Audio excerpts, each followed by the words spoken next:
Está no ar, Israel e a Igreja.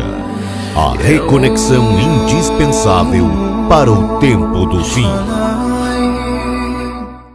Bem, hoje, antes de dar início ao assunto que nós vamos estudar, eu não poderia deixar de destacar um livro importante que acabamos de ler, O Mistério da Oliveira, de Johannes Fichtenbauer. Bem, não seria exagero afirmar que a relação entre Israel e a Igreja, ou entre os judeus e os gentios, juntos como uma nova nação espiritual que nasceu em consequência da vida, morte e ressurreição de nosso Senhor Jesus Cristo, tem sido uma das questões mais mal compreendidas nesses últimos 2000 anos.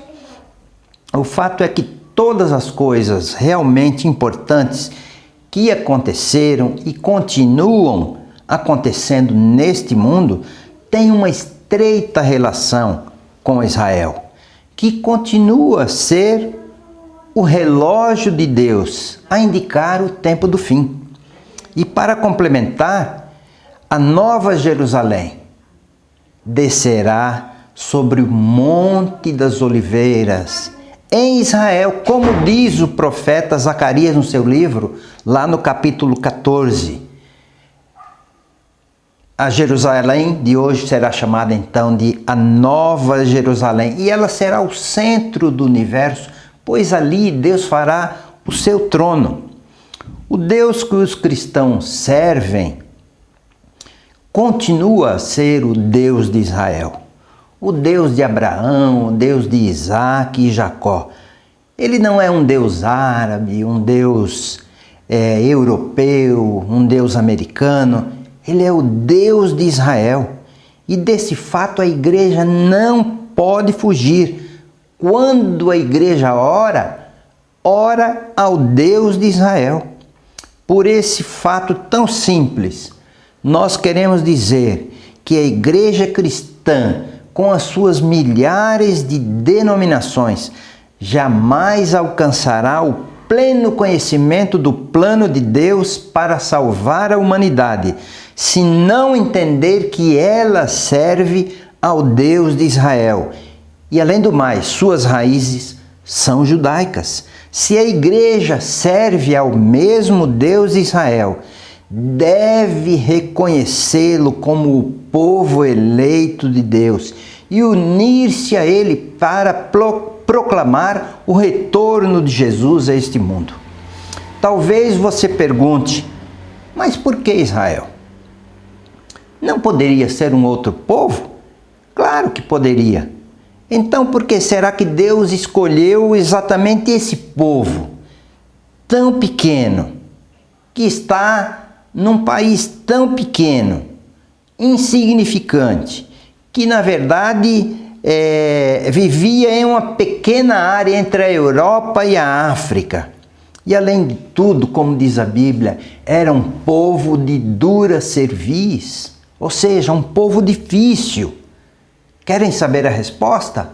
Deuteronômio capítulo 7, versos 7 e 8, diz o seguinte: Não vos teve o Senhor afeição, nem vos escolheu, porque fosseis mais numerosos do que qualquer outro povo, pois éreis o menor de todos os povos. Verso 8, mas porque o Senhor vos amava.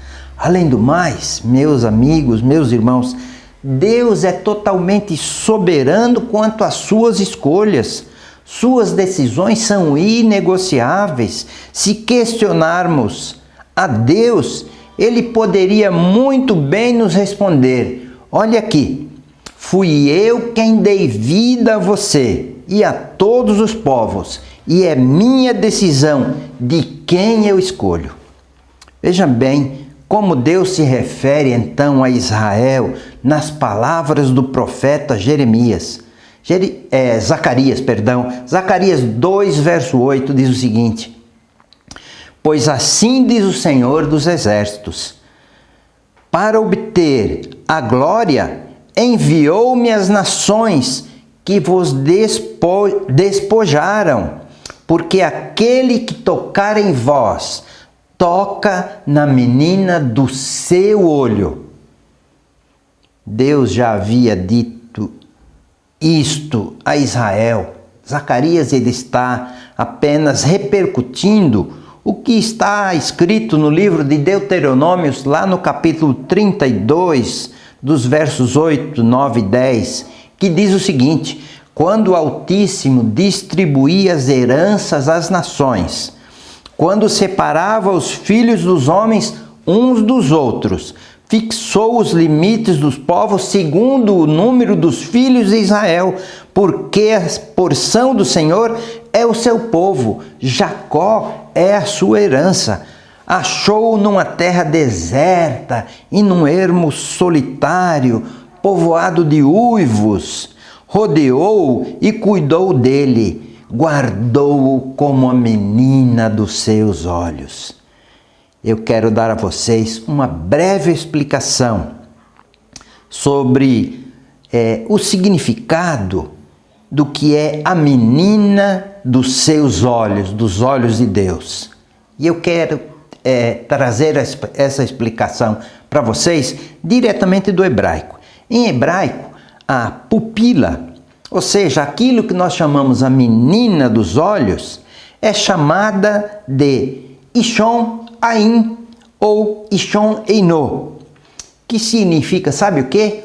Homenzinho no olho. Mas por que homenzinho no olho? Por que será que a pupila, ou menina dos olhos, é chamada de o homenzinho do olho, Ishon Einô? Você já prestou atenção que quando se está bem próximo de outra pessoa, fisicamente mesmo falando, com os olhos bem próximos um do outro, olho no olho, que uma pessoa vê a si mesma refletida nos olhos da outra pessoa, bem pequenininho? Experimente fazer isso, você aí mesmo. Você vê a si mesmo refletido nos olhos da pessoa que estiver assim bem próxima de você, bem à sua frente. É você refletido de forma bem pequenininha. É isso que se chama Ishon Einô, a menina dos olhos, o homenzinho nos olhos de Deus, quando se está muito próximo dele. E foi assim que Deus se referiu a Israel como a menina dos seus olhos. Essa figura de linguagem deixa bem claro o extremo amor de Deus por Israel. Deus ama a todas as pessoas? Claro que sim, mas o amor de Deus por Israel não começou na cruz, começou lá com Abraão. Sei que os cristãos sempre dizem que a igreja é a menina dos olhos de Deus. Mas olha, como acabamos de explicar, em seu sentido primário, o que é que o profeta Zacarias está dizendo? Que Israel é a menina dos seus olhos. Por quê? Quando Zacarias escreveu, a igreja nem sequer existia, pelo menos como nós a definimos hoje. No entanto, a igreja atribui para si mesmo a menina dos olhos de Deus quando ela afirma ser ela própria o Israel espiritual. As bênçãos a igreja toma para si, mas as maldições, como as que estão escritas, por exemplo, lá em Deuteronômio capítulo 28, essas ficam para Israel. Quando a igreja se afastou de Israel no 2º século, suas dificuldades em compreender e até mesmo em aceitar Israel começaram e se intensificaram no terceiro século, mas foi exatamente a partir do 4º século que a rejeição foi total, logo depois do concílio de Nicéia e os concílios subsequentes que foram feitos pela Igreja Romana. No livro que eu acabei de citar no início deste vídeo, Na página 59, na página 60, eu quero ler para vocês o seguinte. Em 1998, o cardeal Ratzinger, que viria a ser o Papa Bento XVI, depois de um encontro com 5 líderes judeus messiânicos, em que ele ouviu a história da conversão e aceitação de Jesus como Messias Salvador por parte de cada um desses judeus messiânicos, e depois de ouvi-los com muita atenção, o cardeal Ratzinger disse o seguinte: a igreja não estará completa enquanto a parte gentílica não estiver unida com a parte judaica. E ele disse mais àqueles 5 líderes judeus messiânicos: nós, teólogos, sempre soubemos que um dia vocês apareceriam, mas não conseguimos imaginar como e quando isso aconteceria. Sabíamos que nem existia mais a parte judaica da igreja, mas agora vocês estão aqui na minha frente. Se vocês realmente são o que dizem ser, isso só pode significar uma coisa, disse o cardeal Ratzinger: temos agora um sinal escatológico dos tempos do fim. Eu sinto uma certa alegria e satisfação de ler que alguém que foi o Papa Bento XVI disse essas palavras. Ele reconheceu a importância da igreja se reconectar a Israel.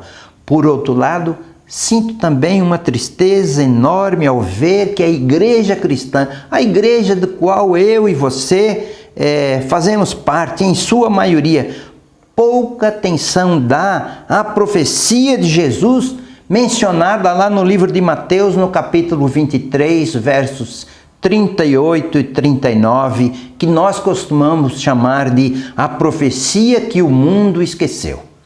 Temos um vídeo com esse título, você pode procurar aí no canal youtube.com Israel e a Igreja, e você entenderá melhor esse assunto. A igreja prefere se referir ao sinal dos tempos descritos em Mateus 24 e destacam especialmente os versos 6 e 7, mas se esquece de que a figueira, Israel, está florescendo, e esta é a grande profecia a indicar o tempo da volta de Jesus. Como já se tornou uma frase assim simbólica, nós vamos repeti-la.